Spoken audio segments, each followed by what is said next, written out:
સ્વર્ગે જવાય નહીં. પોતે મરવું પડે એમ. આપણે કોઈક ડાયો દાદો હોય અને એને કહીએ બાપા તું મરી જાય તો કઈ શરત કેવું છે પછી કેવા આવજો એમ આવે ખરો એવો છો ને એમ. આ આત્માનું જ્ઞાન એવું છે, અનુભવનું જ્ઞાન આવું છે. એટલે તમારે સદગુરુ પાસે જવું પડે અને અનુભવનું જ્ઞાન તમારે મેળવવું પડે. પાછી એમ તમે સત્સંગમાં આવશો તો અહીંયા તમારે કઈક તમે નજીક પી રહેશો, પાછી એમ સત્સંગમાંથી તમે મેળવી લેશો એ આશા મેળવી દેજો. અહીંયાથી તમને એવો ભાવ જાગે, કદાચ તાલાવેલી જાગે. એમ કરતા કરતા તમને કઈ ગુરુચરણને પોકી જો તો મેર પડશે, બાકી મેર પડશે નહીં. મહાપુરુષો એ ઠપકા કરે છે આપણે કેવા કરે એ આખો જન્મારો જન્મ ખોયો ગુરુનો ગમના જાણ્યો.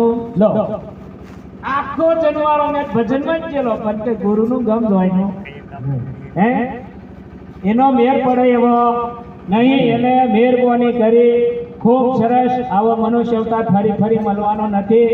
તો કોઈ બી ગુરુ કોઈ બી સંપ્રદાયની પાસે જઈ પોતે પોતાની ઓળખ કરી લેજો. ગુરુનો પૂજ્યો બાપજી મારે બીજું કશું જોતું નહીં તમારી જોડે, મને મારી ઓળખ કરાવી દે એટલું કહેજો. બોલી છે ગુરુ મહારાજ અને કદાચ કે એ મારથી નહીં બને એમ તો પછી પેલા એને જો કહેવાનું તું તારું જે દેખાય. બોલી છે ગુરુ મહારાજ જે વસ્તુ જોઈએ હવે અમારે એવી એક વિના બની. હવે લગભગ 24 તારીખે હેઠ રાજસ્થાનથી એક આચાર્ય હતા, એવા જેવો નહીં પણ મારે થોડું યાદ આવી ગયું. એ અમારે ભાવેશભાઈને કઈ પ્રોગ્રામ હતો એ ભાવેશભાઈ રાજસ્થાન બાજુથી હતા. અમારે પેલા છેલ્લા વડીલ છે એવા થોડા બધા વડીલ હતા. એ બાપુ કે હો મને હો કે આચાર્ય પદ આપ્યું છે એમ. કે મેં તો વાંધો નહીં, આચાર્ય પદ હોય તો અમારે ખરેખર હોય બેહાડવાની જરૂર છે.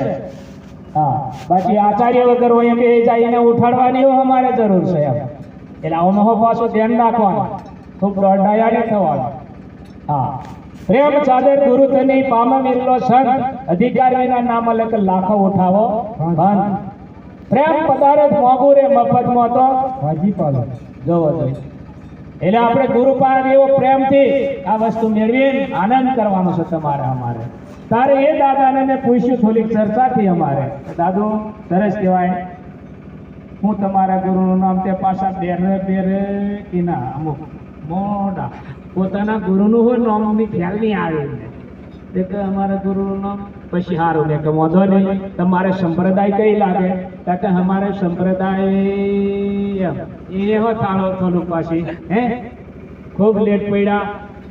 સારું કે વાંધો નહીં જે હશે એ.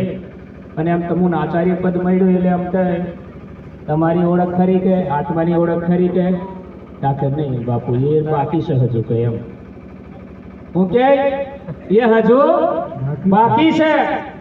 હા અહીંયા જેનું હો બાકી હોય તો પછી આપણે પછી એ પોતે જ દાદા બોલ્યા કે આ વસ્તુ કદાચ અમારા ગુરુની હોય એટલે જ નહીં મને હમું આવેલું હોય ને અમારા ગુરુ પાસે આ વસ્તુ નહીં હોય તો હમને નહીં આવ્યો. નહીં તો મેં પછી કીધું કે અમારા આવા ભક્તોને અમે ઉપદેશ આલીએ તો એમને આત્મા પરમાત્માની એને ઓળખ કરાવી દઈએ. તમુન તો આચાર્ય પદ દાદા કે હવે પણ હા હું કરવાનું કે હું નાલી કીધું એટલે દાદા ખૂબ વિચારતા હતા. પછી મેં કેમ એવું કશું નહીં, ગુરુને પૂછી લેવાનું. ગુરુને પૂછાય મેરોબાઈનો કોઈ દાખલો લો કે આત્માને ઓળખ્યા વિના 84 મટન એમ કઈ બાપુ તો તમે મને ઓળખાવી દો ને મારી 84 આવશે શું આવું કઈ કહેવાય કે નહીં કહેવાય? તો કે ને પછી કઈક કે તો ઓળખાવે કે પછી તું ગમે તે કર કે આવું કઈક કહે કે નહીં કહે. અને ઘણા આવી હો માટે વરી જેલ્યો હોય બસ ગુરુ એક જ કરવાનો કહે એમ. તો મેં યાર કરતા સમજાઈ જાય પછી એક જ ગુરુ કરવાનો, પછી કરવાનો આવે નહીં. નહીં તો આ બાજુ જીવનદાસ થઈ ગયા આપણે ગોંડલ બાજુ સત્તર ગુરુ કઈ કેવા કરેલા કઈ.